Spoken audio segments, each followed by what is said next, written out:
Достар, бәріне сәлем. Бүгінгі сабақта біз ДНК-ның репликациясы қалай жүреді және ДНК өз-өзін қалай көшіреді деген сұрақтарға жауап іздейміз. Жалпы ДНК біз білеміз қос тізбекті ширатылған болып келеді. Өте қатты ширатылған болады. Сол ширатылғанды түзу күйге айналдыру үшін бізде топоизомераза деген фермент керек. Осы топоизомераза қатты ширатылған ДНК тізбегін, яғни қос тізбекті кішкене түзулейді. Түзуленгеннен кейін екінші бізде фермент бар, ол бізде хеликаза ферменті. Осы қос тізбектің арасындағы сутектік байланыстарды үзу арқылы екі тізбекке бөледі. Яғни біз білеміз ДНК мысалға сол жағы бар, оң жағы бар, екі тізбектен тұр. Арасында бізде осындай бір сутектік байланыстар болады. Осы сутектік байланыстарды хеликаза ферменті бөледі. Нәтижесінде бізде қос тізбек екіге бөлінеді. Және бізде CCB деген белок бар.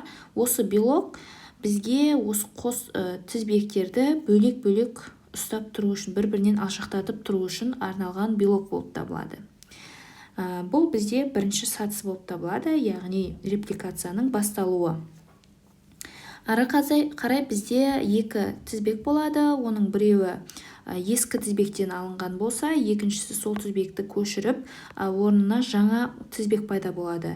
Сондықтан да бұл ДНК-ны біз ДНК репликациясындағы бір қасиет жартылай консервативті деп атаймыз. Яғни жаңадан ДНК молекуласы түзіледі ғой, соның бір тізбегі ескі тізбектен болса, екіншісі жаңадан түзілген тізбек болып табылады.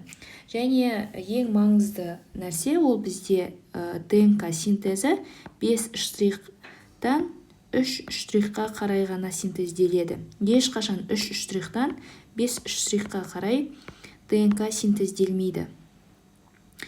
Және бізде екі түрлі тізбек бар. Біреуін лидерлік тізбек деп атаймыз. Екіншісін қалыңқы. Немесе отстающая цепь. Лидерный цепь и отстающая. Лидерлік тізбек бізде мына жерде хеликаза ферменті ашып жатса, мысалға мына жағы бізде 5 штрих соңы болады. Мына жер 3 штрих. 5 штрихтан 3 штрихқа қарай жүреді дедік қой.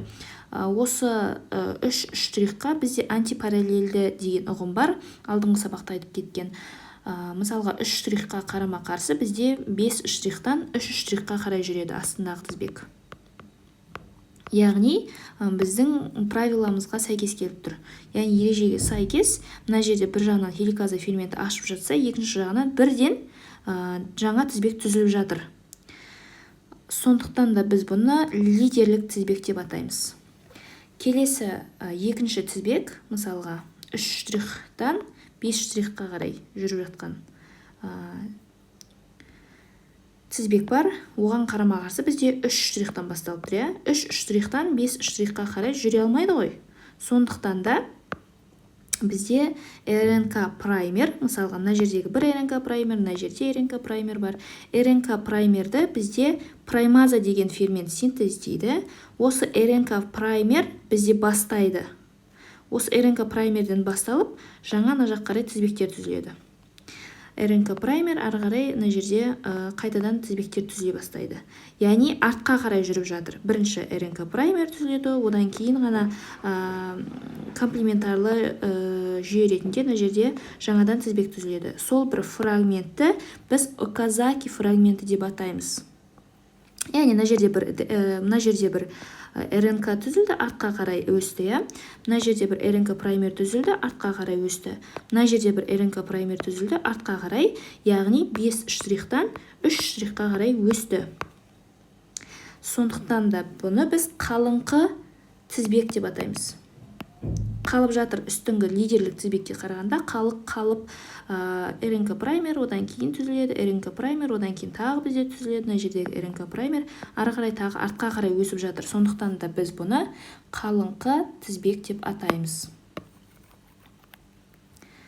Келесі бізде мән беретін, ол бізде ДНК полимераза деген фермент. ДНК полимераза 1, бізде ДНК полимераза 1 деген бар, одан кейін ДНК полимераза 3 деген бар. ДНК полимераза бізде мына тұрған РНК фрагменттерін, яғни РНК-ларды, мына жердегі РНК праймерді ДНК-ға ауыстырады. Мына жердегі ДНК-ға ауыстырады. Оны біз ДНК полимераза ферменті бірінші ДНК полимераза ферменті арқылы жүзеге асырамыз.